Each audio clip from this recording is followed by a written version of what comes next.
Ayan na mga idol, yung screen door ni Kuya Noli.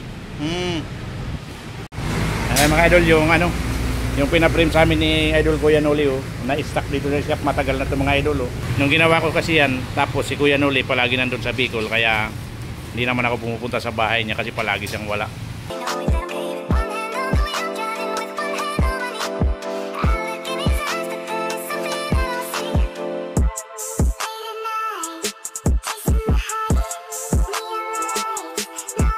Isang magandang araw sa ating lahat mga idol Kabubog. Ayan, sa mga viewers natin yan, subscribers, sa mga taong patuloy na sumusuporta at lalong-lalo na po yun doon sa hindi nag-i-skip ng ads. Ayan, maraming salamat. Sa mga OFW natin pala mga idol Kabubog, kung saan sulok ng mundo kayo naroon, sana po ay palagi kayong mag-iingat. Ayan, for today's video mga idol ay papakita ko sa inyo magic natin kay Idol Vlog. Simulan natin mga idol Kabubog. Let's go! Ayan mga idol, yung screen door ni Idol Kuya Noli. Ayan, kahapon pa yan nasimulan mga idol. Hindi ko na na-video yung pagsimula kasi mayroon akong nilakad. At yan na po. Bumili kasi ko ng ibang materialis kahapon, kaya di ko na i-video yung pag-assemble. Ayan, at lalagyan na lang siya ng amplifier, tapos screen, okay na yan. At yung iba mga idol, ayan o, yung owning window. Ayan, mayroon pa siyang owning window, maliit na ito mga idol. At sliding sa CR, maliit din. Ayan, piniprefer ni Kabubog Louie. Sa CR yan mga idol Kabubog. Sliding yan sa CR. Ginagawa ni Kabubog Louie. At ito, kay Performance TV mga idol, yung owning window. Siguro bukas mga idol, ano yan, may kakabit na namin.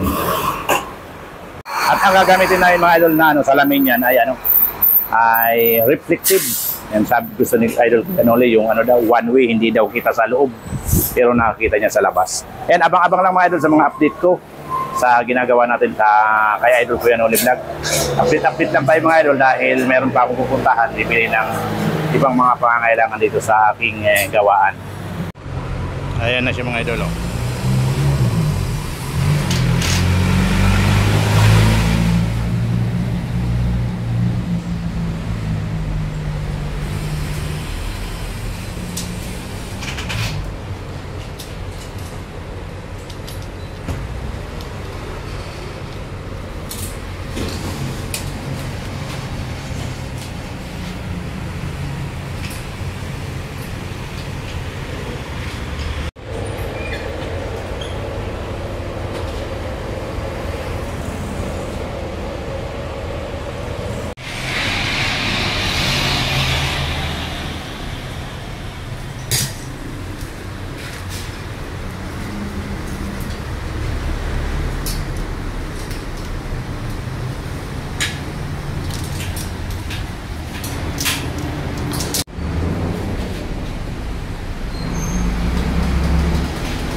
At ayan na siya mga idol Kabubog. Ayan, nailagay na yung amplifier mga idol. Ayan po siya.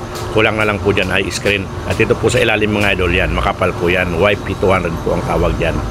At lalagyan na lang po yan ng screen mesh. Pwede na yan mga idol. Bukas po ang install yan mga idol Kabubog. At ito naman yung owning window. Lalagyan na lang po yan ng salamin. Gawa na rin po yan mga idol Kabubog. At yung sliding, ayan, ginagawa ni Kabubog Louie.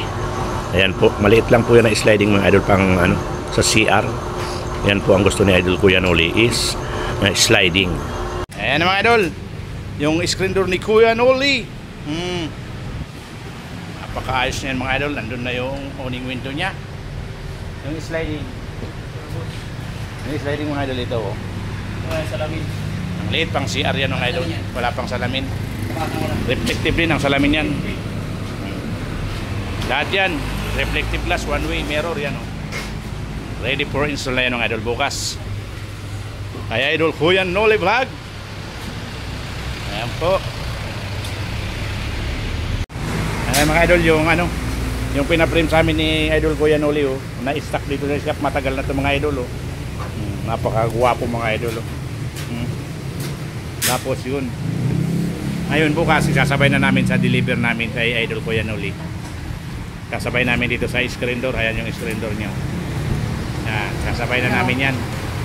Nung ginawa ko kasi yan, tapos si Kuya Noli palagi nandun sa Bicol, kaya Hindi naman ako pumupunta sa bahay niya kasi palagi siyang wala.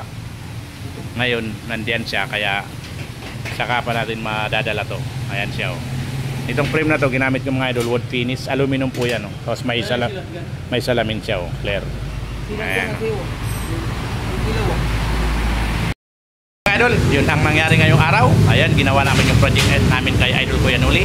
At bukas, i-install namin sa bahay niya. Ayan, hanggang dito na lang mga idol ang aking video. Maraming salamat sa mga viewers, subscriber ko dyan na patuloy na sumusuporta at walang sawang nanonood sa aking mga video. Sana po, suportahan nyo ang aming video. Hindi kayo magsawa at lalong-lalo na sa ating mga OFW. At dun sa mga hindi po nag-i-skip ng ads, maraming salamat. Kaya hanggang dito na lang po mga idol kabubog. See you in my next video. Bye-bye!